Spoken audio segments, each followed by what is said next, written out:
Hello. Oh, let's just recap this before we jump into the new thing. So how do we simplify this expression?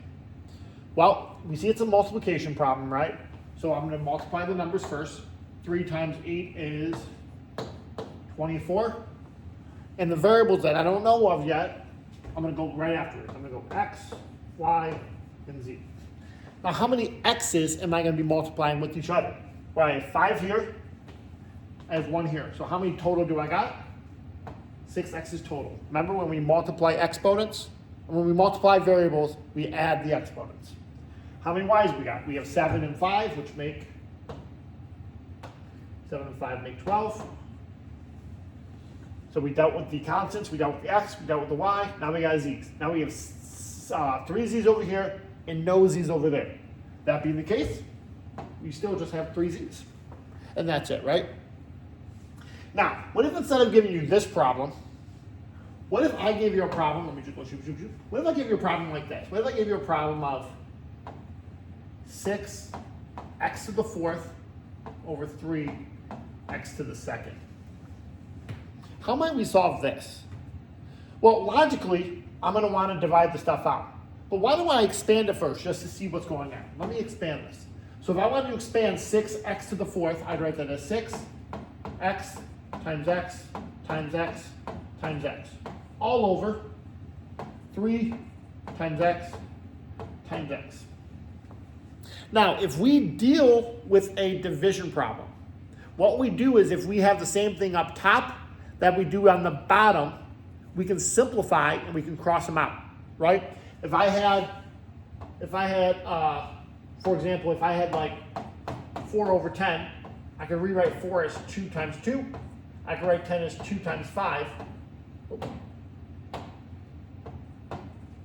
And since I have the same thing on the top and bottom, those guys cancel out, and I simplify to 2 over 5. That is a simplified version. Same thing works here. What do I have on the top that I have on the bottom? Well, I have x's here and x's here. We have something on the same as the top and the bottom. So these x's cancel out. So now we're really just left with 6xx over 3. And then can we simplify 6 over 3? 6 over 3 gets you 2. X times x is x squared. That's it. That's it for that one. So we simplified 6x to the 4th over 3x to the 2nd as just 2x squared. Or what if I do another example? What if I do, let's keep moving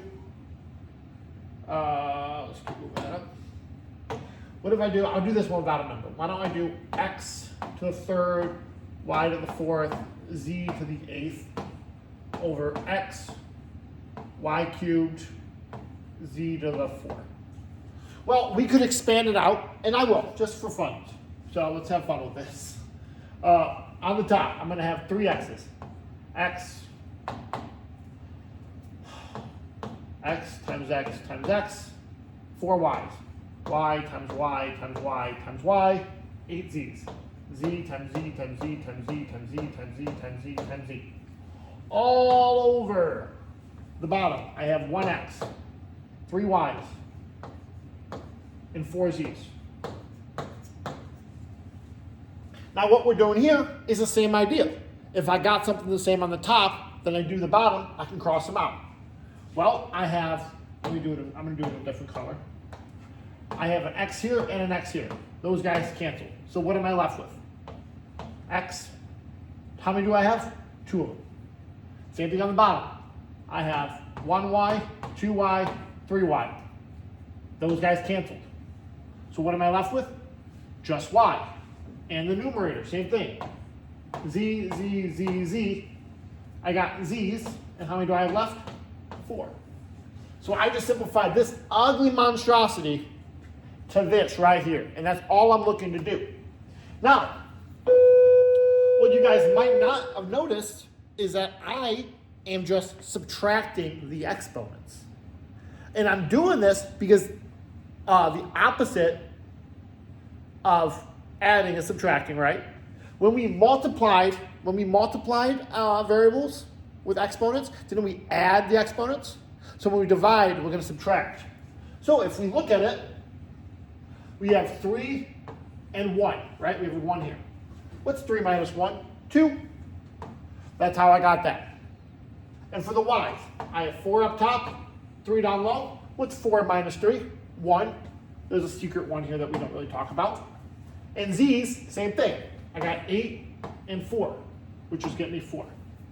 So the rule of exponents when we divide is we subtract the exponents when we divide. So the rule would be, let me move this up. The rule would be if we have x to the m over x to the n, that is the same. Can you see that on the board pretty good? Yeah. That is the same as x to the m minus n. All we're doing is subtracting the exponents.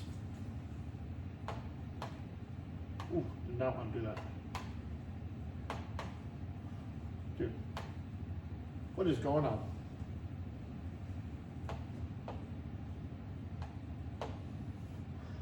There, let's move this over.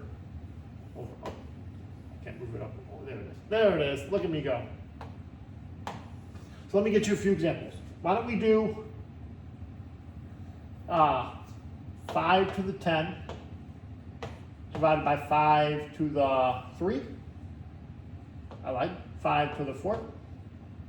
Why don't we do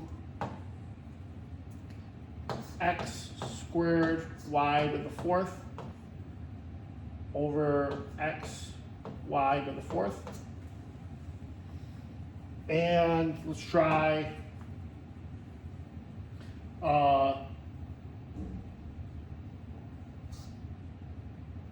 3 to the 3rd, x to the 4th, z to the 9th over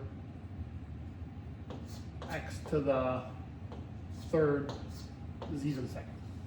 Let's do those piece by piece. Well, I could, in my calculator, put 5 to the 10th divided by 5 to the 4th. But why don't we simplify it first and go from there? If I want to just simplify it, I'm going to get, well, I'm going to keep my base, and I'm going to subtract my exponent. 10 minus 4 is 6. Same thing here. I got x's and y's. Up top, we have x. Whoop. Come on. We have x. Now we have 2 minus 1, which is 1. And we have y. We have 4 minus 4, which is 0. Now, if I have 0 y's, should I even write that? No. If you ever have 0 y's, don't even write it. Our answer here is just x to the 1. And at the bottom, same thing. We have 3 to the 3rd. We have no 3's on the bottom, so I'm just going to keep that B. And then I have more up top than bottom, so I'm going to go x to the 1, z to the 7th.